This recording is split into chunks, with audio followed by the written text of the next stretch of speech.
नमस्कार दोस्तों, मोहित स्टडी आई के सेंटर में आपका स्वागत है। आज हम सोशल साइंस से रिलेटेड जो है मोस्ट इम्पॉर्टेंट जो है क्वेश्चंस देखेंगे जो सीटेड एग्जाम्स के लिए इम्पॉर्टेंट होंगे। एसएसटी जो है ये पेपर 2 का हिस्सा है। ध्यान रखिए कि पेपर 2 में जो है 60 क्वेश्चंस पूछे जाते हैं, जिसमें 40 क्वेश्चंस जो है आपको नॉर्मल जो है जीएस जीके से रिलेटेड होंगे और जो इसमें जो 20 क्वेश्चंस होते हैं वो पेडागोजी से रिलेटेड होते हैं। ठीक है, तो मैं पेडागोजी और जीएस जीके के क्वेश्चंस कंप्लीट सिलेबस आधारित पेपर आपको दूंगा। ठीक है, तो क्वेश्चंस को आखिर तक लास्ट तक देखिएगा। हर एक क्वेश्चंस इंपॉर्टेंट है आपके लिए। वीडियो अगर अच्छा लगे तो प्लीज़ वीडियो को लाइक ज़रूर कर लीजिएगा और कमेंट कीजिए किसी भी क्वेश्चन से रिलेटेड जो है कोई प्रॉब्लम हो। ठीक है, और अपने दोस्तों तक भी जो है इस वीडियो को ज़्यादा से ज़्यादा शेयर कीजिएगा ताकि वो भी इस वीडियो का लाभ ले सके। और चैनल को सब्सक्राइब नहीं किया तो प्लीज़ चैनल को भी सब्सक्राइब कर लीजिए। पहला क्वेश्चन है, भारत छोड़ो आंदोलन जो प्रस्ताव है का आलेख बनाया था। ये भारत छोड़ो आंदोलन का प्रस्ताव जो है किसने लिखा था? तो ये लिखा था महात्मा गांधी ने। ध्यान रखिएगा, ऑप्शन बी इसका सही जवाब होगा। ठीक है, इसका जो नारा था करो या मरो, ये नारा दिया था यूसुफ मेहर अली ने दिया था। इसके जो अध्यक्ष थे इस समय, जो कांग्रेस के अध्यक्ष थे, वो कौन थे? तो मौलाना अबुल कलाम आज़ाद थे।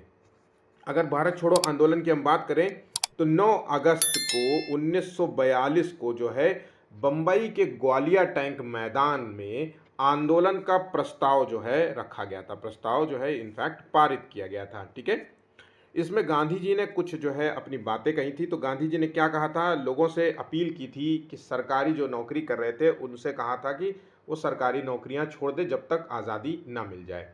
बच्चों से कहा था कि वो अपनी पढ़ाई छोड़ दें जब तक आज़ादी ना मिल जाए।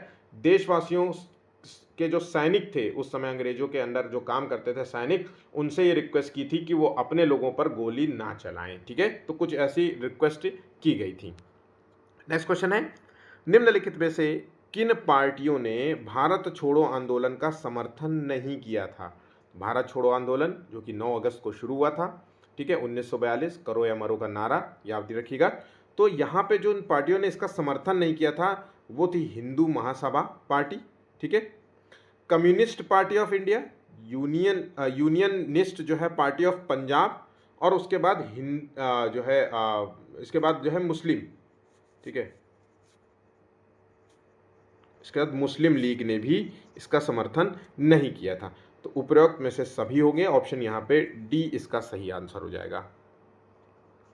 बहुत इंपॉर्टेंट क्वेश्चन है, ध्यान रखिएगा। ठीक है, नेताजी सुभाष चंद्र बोस का जन्म जो है जिस नगर में हुआ था वो कौन सा है? तो नेताजी सुभाष चंद्र बोस का जो जन्म हुआ था वो हुआ था कटक में। कटक जो कि उड़ीसा में।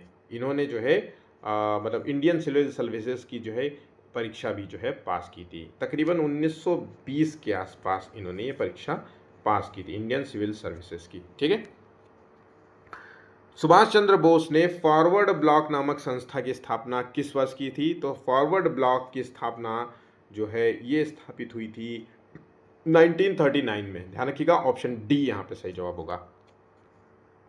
गाजी मलिक जो है किस वंश का संस्थापक था?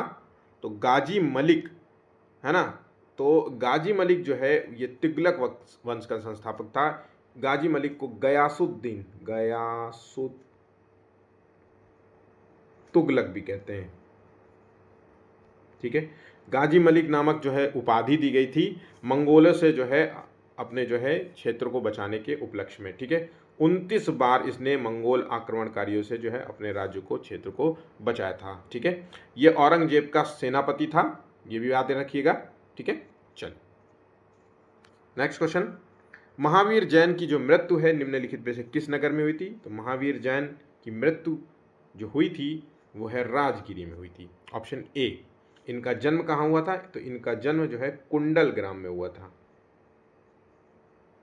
ठीक, चलिए जैन धर्म में पूर्व ज्ञान के लिए क्या शब्द है? तो जैन धर्म में पूर्व ज्ञान के लिए कैवल्य शब्द का इस्तेमाल किया जाता है। ऑप्शन यहाँ पे बी इसका सही जवाब होगा, कैवल्य, ऑप्शन बी। नेक्स्ट, निम्नलिखित में से किस पशु का अंकन हड़प्पा संस्कृति की मोहरों पर नहीं मिलता है? तो ध्यान रखिएगा, हड़प्पा संस्कृति के बारे में जो है मोहरों से जानकारी मिलती है। यहाँ पर वर्गाकार मोहर नहीं पाई गई हैं। ठीक है, ध्यान रखिएगा। वर्गाकार मोहरें नहीं पाई, सॉरी ये वर्ग के आकार नहीं, इस सर्कल, ये गोल आकार की मोहरें नहीं पाई गई हैं। ठीक है, वर्ग के आकार की मोहरें या फिर आयताकार की मोहरें। ठीक है, एक बात याद रखिएगा। अब जो है पशुओं के बारे में बात करें, मोहरों में जो है साइन मिलता है, तो वो उसमें से जो नहीं है वो है हाथी।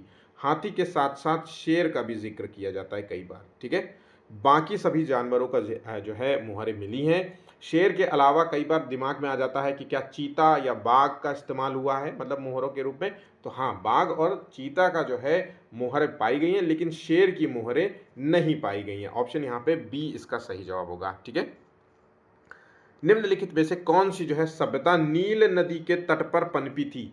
तो नील नदी के तट पर जो पनपी सभ्यता थी वो मिस्र की सभ्यता थी। ऑप्शन यहाँ पे डी इसका सही जवाब होगा।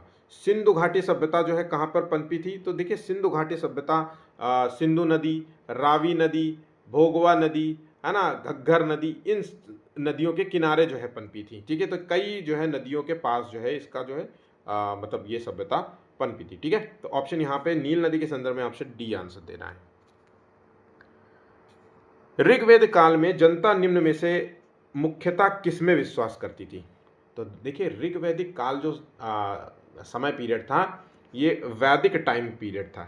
वैदिक काल से मैंने जो है अभी हाल ही में वैदिक काल नाम से एक पूरा कंप्लीट जो है टॉपिक आपको अपलोड किया है। कंप्लीट टॉपिक है ना, बिल्कुल एक एक क्वेश्चंस, अगर आपने ये कंप्लीट टॉपिक देखा है तो इन सारे क्वेश्चंस को आप कर पाएंगे। ठीक है, तो ऋग्वैदिक काल में अगर हम बात करें तो मुख्यतः ये लोग जो है बलि और कर्मकांड पर विश्वास करते थे। मूर्ति पूजा, एकेश्वरवाद और देवी पूजा जैसे प्रथाएं प्रचलित नहीं थी, जहाँ पे महिलाओं को भी पूजा पाठ में बैठने की इजाज़त थी। ठीक है, और यहाँ पे बात करें तो बलि तो थी ही। ठीक है, दास प्रथा इस समय टाइम पीरियड में थी, दास प्रथा का प्रचलन था।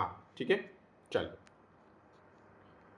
प्रसिद्ध जो है 10 राजाओं का युद्ध किस नदी के तट पर लड़ा गया था? तो प्रसिद्ध 10 राजाओं का जो युद्ध हुआ था वो किस नदी के? तो ये रावी नदी के किनारे, जिसे कहते हैं परुष्णी।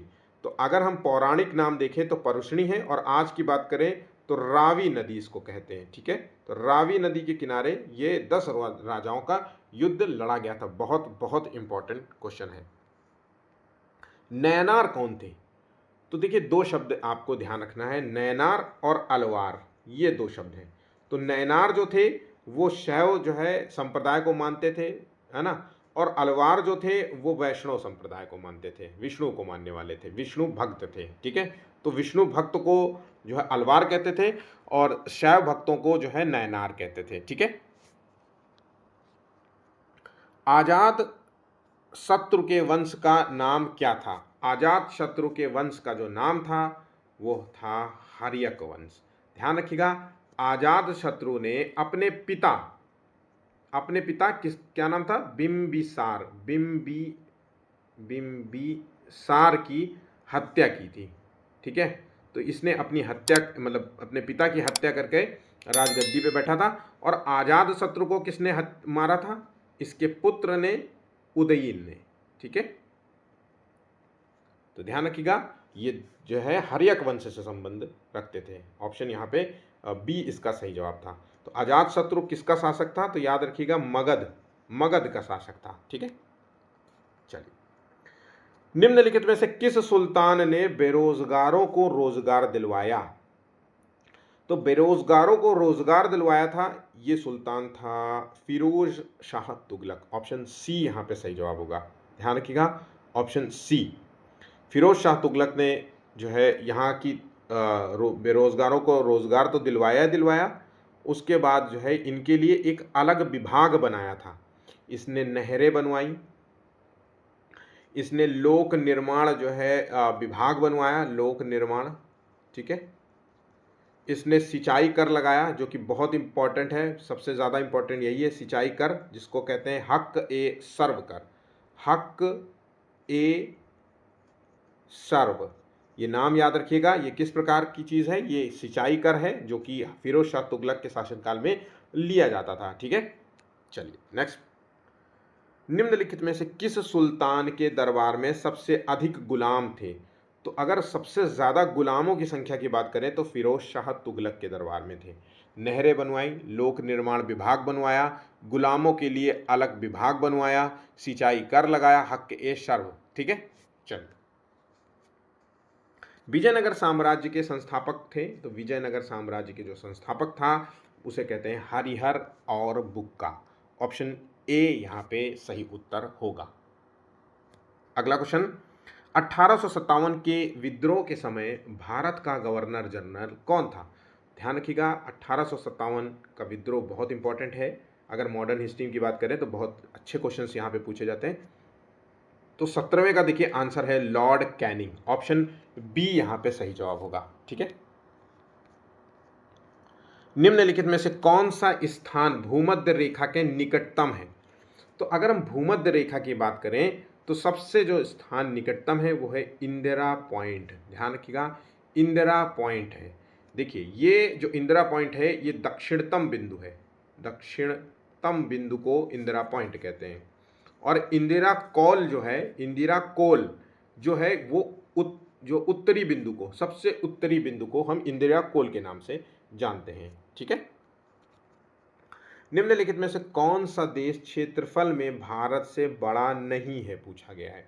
तो भैया देखो, सबसे बड़ा है रूस, फिर छोटा है कनाडा, रूस से छोटा है कनाडा, फिर जो है अमेरिका आता है। ठीक है, उसके बाद आ जाता है ब्राज़ील, फिर आता है ऑस्ट्रेलिया, फिर आता है इंडिया। तो कुछ इस प्रकार से आपको याद रखना है ना। तो आंसर यहाँ पे है फ्रांस। ठीक है, भारत का अधिकांश जो है लौह अयस्क प्राप्त होता है। तो भारत का जो अधिकांश लौह अयस्क की बात करें तो वो धारवाड़ क्रम की चट्टानों से प्राप्त होता है। 20 का ए आंसर सही हो जाएगा। केरल में निम्नलिखित में से कौन सा बहुतायत मात्रा में पाया जाता है? तो केरल के जो तटीय क्षेत्र होता है, ध्यान रखिएगा, तटीय क्षेत्र में जो है मोनोजाइट नाम का जो है पदार्थ पाया जाता है। ठीक है,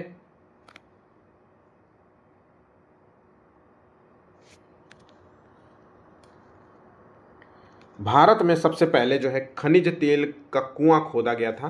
तो भारत में जो सबसे पहला, भारत के संदर्भ में और एशिया का भी पहला है, तो ध्यान रखिएगा डिगबोई में खोला गया था। डिगबोई कहाँ है? असम। ठीक है, याद रहेगा। चलिए, लद्दाख में पाया जाने वाला यूरेनियम एक उदाहरण है। सीटेट के एसएसटी वाले में ये क्वेश्चन पूछा गया है। ठीक है, अभी हाल ही में 2 से 3-4 साल पुराना क्वेश्चन है। तो लद्दाख में जो है यूरेनियम जो पाया गया है उसे हम संभाव्य संसाधन के रूप में देखेंगे, जिसको अभी हमने मतलब उसका निकालना उसको शुरू नहीं किया है। संभावना बताई गई है कि जो है लद्दाख की जो चट्टानें हैं उसके जो है धरातल में, उसके अंदर जो है हमें यूरेनियम मिलता है। ठीक है, गर्म जल के झरने डॉट डॉट से प्राप्त ताप ऊर्जा के परिणाम स्वरूप बनते हैं। तो किस ताप ऊर्जा के परिणाम स्वरूप बनते हैं? तो भूतापीय ऊर्जा। आंसर हो गया ऑप्शन बी। ठीक है, सौर ऊर्जा नहीं होगा, ज्वारीय ऊर्जा नहीं होगा, पवन ऊर्जा भी नहीं होगा। ऑप्शन बी यहाँ पे सही उत्तर होगा। पृथ्वी की सतह से शुरू कर वायुमंडल की परतों का सही क्रम बताना है, बहुत इंपॉर्टेंट है। तो सबसे पहले आता है क्षोभ मंडल, फिर आता है समताप मंडल, फिर आता है मध्य मंडल, फिर आता है बाह्य मंडल, फिर आता है बहिर्मंडल। ठीक है, क्षोभ मंडल में मौसम संबंधी घटनाएं होती हैं, समताप मंडल में ओजोन लेयर होती है, और एरोप्लेन जो है उड़ाए जाते हैं वो इसी में ही उड़ाए जाते हैं। ठीक है, और आयन मंडल किसे कहते हैं, किस मंडल को कहते हैं? तो जो है जो हमारा मध्य मंडल है उसे आयन मंडल भी कहते हैं। ठीक, चल, तो ऑप्शन यहां पे कौन सा होगा? ए। हिमनद के निक्षेपण को क्या कहा जाता है? हिमनद के निक्षेपण, तो जो हिमनद होता है मतलब जो ग्लेशियर होता है, जब वो टूटता है तो अपने साथ छोटे बजरी पत्थर, मोटे पत्थर है ना, बहुत सारे जो है जैविक पदार्थ लेकर के आता है, तो इसे हिमोड़ कहते हैं, ध्यान रखिएगा, इसे हिमोड़ कहा जाता है। 26 का आंसर ए इसका सही उत्तर हो जाएगा। निम्नलिखित कथनों में से कौन सा जो है लैंगिक जेंडर रूढ़िबद्ध धारणा को चुनौती देता है? तो यहाँ पे देखिए, महिलाएं फैशन परस्त होती हैं, लैंगिक जेंडर रूढ़िबद्ध धारणा को चुनौती दे रहा है, ध्यान रखिएगा, है ना। महिलाएं जिम्मेवार वाहन चलाती हैं, महिलाएं पालन पोषण करने वाली होती हैं, महिलाएं बहुत भावुक होती हैं। इसका सही उत्तर देखिए, आप लोगों ने सही अंदाज़ा लगाया होगा, ऑप्शन बी यहाँ पे सही जवाब होगा, जो कि जेंडर जो है स्टीरियोटाइप को तोड़ता है। मैं कि ये बात जो अगर कोई कहे कि मैं अरे नहीं यार, औरतें भी जो है बहुत अच्छी गाड़ी चलाती हैं, तो ये जेंडर स्टीरियोटाइप को तोड़ रहा है, ठीक है। पारंपरिक जो बातें चली आ रही कि औरतें गाड़ी नहीं चला पाती, उसको काटता है ये बात, ठीक है, हटाती है। नारी मताधिकार आंदोलनकारियों की निम्नलिखित में से कौन सी प्रमुख मांग है? तो नारी मताधिकार आंदोलनकारी जो नारी के संदर्भ में अधिकारों की मांग कर रही है, किसके? मताधिकार की मांग कर रही है, वोटिंग राइट्स की बात करिए। तो यहाँ पे जो सही उत्तर होगा वह है ऑप्शन डी होगा, महिलाओं के लिए मताधिकार, ठीक है। एक सामाजिक विज्ञान अध्यापक अध्यापिका का निम्नलिखित में से कौन सा लक्ष्य होना चाहिए? तो पाठ्य पुस्तक को पूरा करना, परीक्षा उत्तीर्ण कराना, रटवाना। आंसर हो गया ऑप्शन ए, और ये सीटेट का पूछा गया क्वेश्चन है, ध्यान रखिएगा, सीटेट का, ठीक है। निम्नलिखित में से किस वाद में सर्वोच्च न्यायालय ने प्रस्तावना को संविधान का मूल ढांचा माना था? तो संविधान का मूल ढांचा माना था वो है केशवानंद भारती मामले में, ध्यान रखिएगा। प्रस्तावना में एक ही संशोधन अभी तक हुआ है, कॉन्स्टिट्यूशनल अमेंडमेंट, वो है 42 कॉन्स्टिट्यूशनल अमेंडमेंट, है ना, ये हुआ है, ठीक, जिसके तहत जो है 3 जो है नए शब्द जोड़े गए थे। नेक्स्ट, भारत का संविधान कब अपनाया गया था? तो भारत का संविधान जो है वो 26 नवंबर 1949 को अपनाया गया था। ऑप्शन 29 का बी यहाँ पे सही उत्तर होगा। लोक सभा में सत्ताधारी दल का मुखिया निम्नलिखित में से कौन होता है? तो लोकसभा में सत्ताधारी दल का जो मुखिया होता है वो भारत का प्रधानमंत्री होता है। ऑप्शन ए यहाँ पे सही उत्तर होगा, ठीक है। लोकसभा में के जो है प्रत्येक सत्र का जो पहला घंटा शुरू होता है किस चीज़ से? तो जो पहला घंटा होता है सत्र शुरू होते ही, मतलब जो 11 बजे, सुबह के 11 बजे से 12 बजे का जो टाइम पीरियड होता है, इसमें जो है महत्वपूर्ण क्वेश्चंस उठाए जाते हैं संसद में, जो संसदीय कार्य प्रणाली की ज़रूरी है, ठीक है। तो ये इसको हम प्रश्नकाल कहते हैं। 31 का डी यहाँ पे सही जवाब होगा, ठीक है, 31 का डी। निम्नलिखित में से कौन जो है ग्रामीण प्रशासनिक अधिकारी नहीं है इसमें? तो लेखपाल पटवारी है, भूमि जो है रिकॉर्ड अधिकारी है, ये नगर निगम वार्ड जो काउंसिलर होते हैं ये जो है ग्रामीण प्रशासनिक अधिकारी नहीं माने जाते हैं, ठीक है, ऑप्शन सी। न्यायाधीश जो है किसी मुद्दे पर निर्णय देता है किस आधार पर? तो दलील के आधार पर नहीं देता, वो सबूतों के आधार पर देता है। अगर कोई कितना भी अच्छा दलील कर ले और वो दलील सही भी हो, लेकिन अगर सबूत नहीं है तो कोई जज के अंदर इतनी हिम्मत नहीं है कि कोई किसी को जेल में डाल सके या उसके खिलाफ जो है कोई केस बना सके या निर्णय दे सके, ठीक है। तो सबूतों के आधार पर ही जो है न्यायाधीश, जज जो है निर्णय दे सकता है। राजस्थान के केवलादेव पक्षी अभयारण्य, जिसमें साइबेरिया नामक पक्षी आने वाले साइबेरियन क्रेन निम्नलिखित में से किसका उदाहरण है? तो देखिए, जो साइबेरियन क्रेन है ये मौसमी प्रवास की दृष्टि से उदाहरण है, मतलब जब इनका मौसम होता है तभी जो है ये तकरीबन 3000 से 4000 किलोमीटर की डिस्टेंस कवर करके भारत के साइबेरिया जो पक्षी हैं भारत के जो है राजस्थान के केवलादेव अभयारण्य में आते हैं। Option A. ऋतु प्रवाह से क्या अभिप्राय है? तो ऋतु प्रवाह से अभिप्राय होगा नए चारागाहों की खोज में अपने पशुधन के साथ लोगों की ऋतुवत गतिशीलता, ठीक है। जब जैसी ऋतु आती है वैसे ही लोग अपने स्थान को छोड़ के दूसरे स्थान चले जाते हैं, फिर पुनः अपने स्थान आ जाते हैं। यही इसका सही उत्तर होगा। कोलकाता जो है बंदरगाह कहाँ पर स्थित है? तो कोलकाता बंदरगाह स्थित है देखिए हुगली नदी के किनारे, ऑप्शन सी। नेक्स्ट, बेरिंग जल मरुमध्य पानी का संकरा भाग है जो जोड़ता है। तो बेरिंग जो जल मरुमध्य है वो प्रशांत महासागर और अटलांटिक महासागर को जोड़ता है। ऑप्शन ए यहाँ पे सही उत्तर हो जाएगा। निम्नलिखित में से कौन जो है मृदा की प्रारंभिक संरचना को प्रभावित करता है? तो मृदा की जो पहली संरचना होती है वो है आग्नेय चट्टानें, और फिर जो ये संरचना टूटती है निक्षेपण होता है अवसादी चट्टानों में, फिर इनका निक्षेपण होता है कायांतरित चट्टानों में। तो इस तरीके से देखा जाए तो ये प्रारंभिक संरचना में तीनों ही मानी जाएंगी। ऑप्शन डी यहाँ पे सही उत्तर होगा। ठीक है, मोहनजोदड़ो के संदर्भ में निम्नलिखित में से कौन सा असत्य है? तो मोहनजोदड़ो के संदर्भ में अगर हम बात करें तो सिंधु भाषा में मोहनजोदड़ो का शाब्दिक अर्थ है मृतकों का टीला। ये पॉइंट सही है और हमें गलत ढूंढना है। मोहनजोदड़ो भारत में नहीं होकर के पाकिस्तान के सिंध प्रांत में स्थित है, ये भी सही है। मोहनजोदड़ो जो है रावी नदी के किनारे स्थित है, तो ये यहाँ पे गलत हो जाता है। मोहनजोदड़ो जो है ये सिंधु नदी के किनारे अवस्थित है, ध्यान रखिएगा, सिंधु नदी के किनारे। इसकी खोज जो है रखाल दास बनर्जी के द्वारा 1922 में सर्वप्रथम की गई थी। ठीक है, ऑप्शन डी यहाँ पे सही जवाब, मतलब यहाँ पे जो सी है वो गलत है, असत्य हमें बताना था ना। लास्ट क्वेश्चन है, बुद्ध की जीवनी बुद्ध चरित के रचनाकार कवि जो है अश्वघोष किसके दरबार में रहते थे? तो 40वें का जो सही उत्तर है कनिष्क, ऑप्शन यहाँ पे बी इसका सही जवाब होगा। ठीक है, बिश्क बी। तो कुछ इस प्रकार के क्वेश्चंस आपको एसएसटी के एग्जाम्स में देखने को मिलेंगे। वीडियो अच्छा लगा हो तो प्लीज़ लाइक शेयर कर लीजिएगा। चैनल को सब्सक्राइब नहीं किया तो प्लीज़ चैनल को भी सब्सक्राइब कर लेना। धन्यवाद।